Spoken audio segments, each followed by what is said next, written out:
오늘은 40만 명의 어르신이 기초연금을 신청하지 않는 이유, 줬다 뺏는 기초연금 이제 끝장내자에 대해 살펴보겠습니다.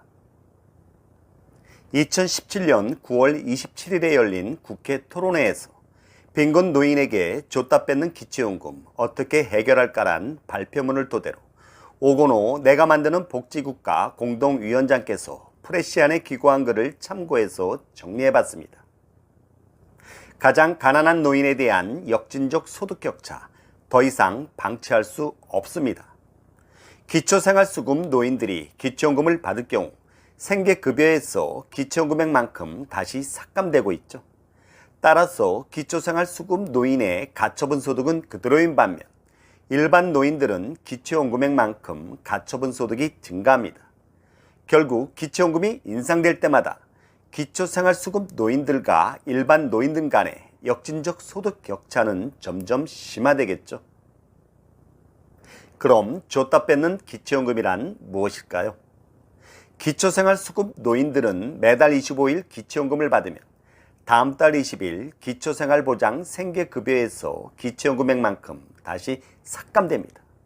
참고로 노인 1인 가구의 생계급여는 54만 원인데요. 매달 25일 기초연금 30만 원을 수령하면 다음 달 20일에는 30만 원이 삭감된 24만 원을 생계급여로 받게 되는 겁니다. 그동안 언론과 정치권에서도 많은 논란이 있었는데요. 왜 아직까지 표류 중일까요? 줬다 뺏는 기초연금의 쟁점사항은 보충성의 원리와 형평성의 원리가 상충되기 때문입니다. 보충성이란 공공부조의 기본 원리인 보충성을 근거로 기초연금을 받으면 생계급여에서 기초연금액만큼 차감해야 한다는 논리인 반면, 형평성이란 가장 가난한 노인을 기초연금 혜택에서 제외하는 것은 형평성에 어긋난다는 논리입니다. 그럼 보충성의 원리가 절대적인 기준일까요? 정부는 보충성의 원리만 주장하고 있습니다. 형평성에 문제가 생기더라도 공공부조의 기본 원리인 보충성의 원리를 지켜야 한다는 입장인데요. 그럼 보충성의 원리가 예외 없이 모두 적용되고 있을까요? 현재 진행 중인 기초생활수급 소득인정액 계산에 산입되지 않는 소득들도 많다는 겁니다. 참고로 소득인정액 계산에 산입되지 않는 소득들을 일부 발췌해봤습니다. 장애인 연금이나 장애수당 등 장애인에게 지급되는 현금급여, 아동수당이나 유치원 교육비 등 보육, 교육 부분에서 제공받는 지원금, 희귀 난치성 질환자나 만성 질환자에 대한 지원금, 독립유공자나 참전유공자가 받는 수당 등은 보충성의 원리를 적용하지 않는다는 사실입니다. 그럼 기초연금 외에 소득인정액 계산에 포함할까요? 앞서 설명한 소득인정액 계산에 산입되지 않는 장애인 연금이나 보육료 등은 추가 비용이 발생하기 때문에 소득인정액에서 제외되지만 노인 가구는 추가 비용이 발생하지 않는다는 겁니다.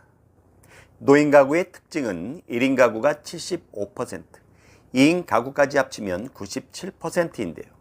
이런 노인 가구의 특징을 감안한다면 노인 가구에게는 추가 비용이 발생하지 않는다는 정부의 입장에 동의할 수 없다는 겁니다. 줬다 뺏는 기초연금 해결 방안이 전혀 없을까요? 첫 번째 해결 방안으로 기초연금을 소득인정액 계산에서 제외하는 방법입니다. 기초생활보장법 시행령상의 소득의 범위에서 기초연금법이란 단어를 삭제하면 되는데요. 이는 대통령의 의지만 있으면 해결이 가능합니다.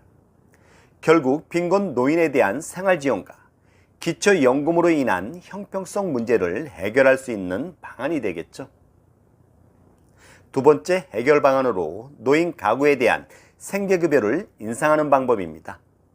기초생활보장제도 개편을 통해 노인 가구에 대한 생계급여를 노인 1인 가구는 54만 원에서 84만 원으로, 노인 2인 가구는 92만 원에서 140만 원으로 인상하는 겁니다. 결국 보충성의 원리를 충족할 수 있고 가장 가난한 빈곤 노인에 대한 생활 지원도 가능하겠죠. 세 번째 해결 방안으로 기초연금을 소득 인정액으로 계산할 때 50%를 공제해주는 방법입니다. 이는 보충성과 형평성을 절충해서 기초연금의 50%를 소득 인정액에서 제외하는 건데요. 노인 1인 가구의 생계급여 54만원에서 기초연금 30만원의 50%인 15만원을 삭감하면 생계급여는 39만원이 되고요. 여기에 기초연금 30만원을 감안하면 총 69만원을 받게 됩니다.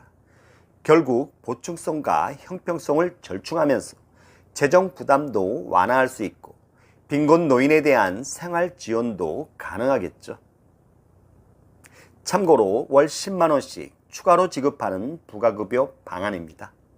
노인 1인 가구의 생계급여 54만원에서 기초연금 30만원을 삭감하면 생계급여는 24만원이지만 부가급여 10만원을 추가하면 생계급여는 34만원이 됩니다. 여기에 기초연금 30만원을 감안하면 총 64만원을 받게 되는 겁니다. 참고로 2018년과 2019년도에는 국회 보건복지위 예산심의 시 부가급여 방안이 의결됐었는데요. 결국 국회 본회의에서 최종 부결됐습니다. 줬다 뺏는 기초연금은 가장 가난한 노인에 대한 포용복지의 일환으로 머지않아 해결될 것으로 예상됩니다. 줬다 뺏는 기초연금 해결 방안별 소요 예산입니다. 첫째, 기초연금을 소득인정액 계산에서 제외하는 방안은 1조 4천억 원. 둘째, 노인 가구에 대한 생계급여를 인상하는 방안도 1조 4천억 원. 셋째, 기초연금을 소득인정액 계산 시 50%를 공제하는 방안은 7천억 원. 참고로 월 10만원씩 추가로 지급하는 부가급여 방안은 5천억 원으로 추정됩니다. 향후 노인 인구 증가 추세를 감안했을 때 점진적으로 소요 예산이 증가될 것으로 예상됩니다. 줬다 뺏는 기초연금, 토론만 하지 말고 이젠 끝장내야 합니다. 한마디로 소신과 책임감을 가지고 문제를 해결하는 사람이 없다는 겁니다. 관료들은 업무에 대한 영혼이 없고 자기 주도성도 부족하며 모호하다 싶으면 책임을 회피하는 등 스스로 결정하지 않으려는 속성이 있고요. 학자들은 현실과 괴리되거나 위촉해준 관료의 눈치 보기에 급급합니다. 국회는 정치적 해결이 가능하지만 전문성이 부족하고 관료나 학자의 의견에 끌려다니는 경향도 있습니다. 더 이상 방치하지 말고 이제 끝장내야 합니다. 마지막으로 향후 대선에서 이슈가 될 기본소득을 중심으로 기초연금 수급 범위 및 금액, 국민연금 연계감액제도, 줬다 뺏는 기초연금 등에 대한 지속적인 관심이 그 어느 때보다 필요한 시점입니다. 이상으로 40만 명의 어르신이 기초연금을 신청하지 않는 이유, 줬다 뺏는 기초연금, 이제 끝장내자에 대해 살펴봤습니다. 여러분 도움이 되셨습니까? 도움이 되셨다면 구독과 좋아요 꼭 부탁드립니다.